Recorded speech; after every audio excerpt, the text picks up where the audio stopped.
Bonjour, aujourd'hui je vais te montrer et t'expliquer la grille d'évaluation du grand oral du bac de façon à ce que tu maximises tes chances de réussite. Cette grille comporte 5 critères et 4 niveaux. Qualité orale de l'épreuve, qualité de la prise de parole en continu, qualité des connaissances, qualité de l'interaction, qualité et construction de l'argumentation. Et tu peux tout de suite remarquer qu'il n'y a que 2 critères qui portent sur le fond de ton oral. Cela veut dire que même si tu n'es pas très bon dans ta spécialité, eh bien tu peux quand même avoir une très bonne note à ton grand oral. Nous allons voir ça. Les 3 autres critères portent donc sur la forme de ton oral. Voyons maintenant ces critères en détail. Le premier critère est la qualité orale. Le jury va observer ta voix, ton regard, tes gestes et se demander s'ils suscitent l'intérêt et soutiennent efficacement ton discours. Puis, il va évaluer de très insuffisant à très satisfaisant. Très insuffisant, le discours est difficilement audible sur l'ensemble de la prestation et le candidat ne parvient pas à capter l'attention. Puis, ça sera de mieux en mieux. Est-ce que la voix devient plus audible, mais encore monocorde, quelques variations dans la voix, prise de parole affirmée, puis le maximum. Est-ce que tu as un débit correct? Est-ce que c'est fluide? Est-ce que tu mets des variations et des nuances pertinentes dans ton oral? Je te propose en description une vidéo qui peut t'aider à travailler cette qualité orale. Critère suivant, c'est la qualité de la prise de parole en continu. Donc là, le jury va observer si tu as une prise de parole fluide, développée, claire et efficace, et ainsi juger de très insuffisant à très satisfaisant. Très insuffisant, les énoncés sont courts, il y a des faux démarrages ou des énoncés qui sont très longs. Et puis ensuite, pour atteindre le niveau maximum, eh bien, tu as un discours fluide, efficace, tirant pleinement profit du temps et développant tes propositions. Critère suivant, la qualité des connaissances. Le jury, là, c'est plus sur le fond.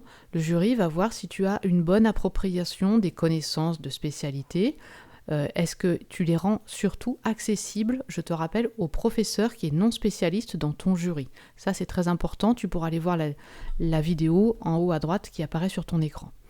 Et donc, de très insuffisants, connaissances imprécises, incapacité à répondre aux questions, même avec une aide et des relances, jusqu'à atteindre le niveau très satisfaisant, des connaissances maîtrisées, des réponses aux questions du jury témoignent d'une capacité à mobiliser ces connaissances et à les exposer clairement. Critère suivant, la qualité de tes interactions. Le jury va observer si tu as une écoute active, une réactivité, voire même une prise d'initiative en t'engageant dans la parole. Le niveau très insuffisant correspond donc à des réponses courtes ou rares. La communication repose principalement sur l'évaluateur. Et le niveau très satisfaisant, eh bien, tu prends l'initiative dans l'échange et tu vas exploiter judicieusement les éléments fournis par la situation d'interaction. Cela veut dire que même si tu ne connais pas la réponse à la question du jury, il ne faut pas hésiter à dialoguer avec le jury, à dire que tu hésites entre 2 propositions, c'est évalué. On évalue tes interactions, donc c'est vraiment un dialogue. On n'évalue pas la bonne ou la mauvaise réponse que tu vas donner. Dernier critère, la qualité de l'argumentation. Le jury va regarder si tu as une argumentation rigoureuse, reliant les savoirs de façon personnelle. Est-ce que tu explores la question en posant des enjeux bien construits, pertinents? Donc le niveau très insuffisant, tu n'as pas compris ton sujet, tu as un discours non argumenté et décousu.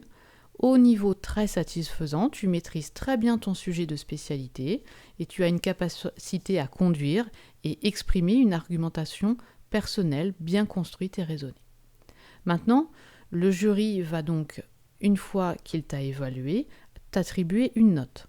Cette note, comment est-ce qu'elle est calculée? C'est très simple. Si tu as une majorité de très insuffisants dans cette grille, tu auras une note entre 0 et 8. Majorité, c'est donc 3 sur 5.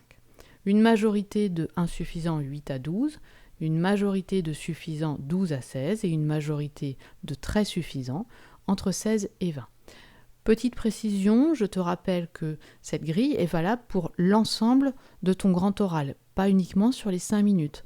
Donc on évalue à la fois tes qualités orales sur ta présentation de ta question, mais également dans les échanges, dans les 10 minutes de questions, mais également sur l'orientation.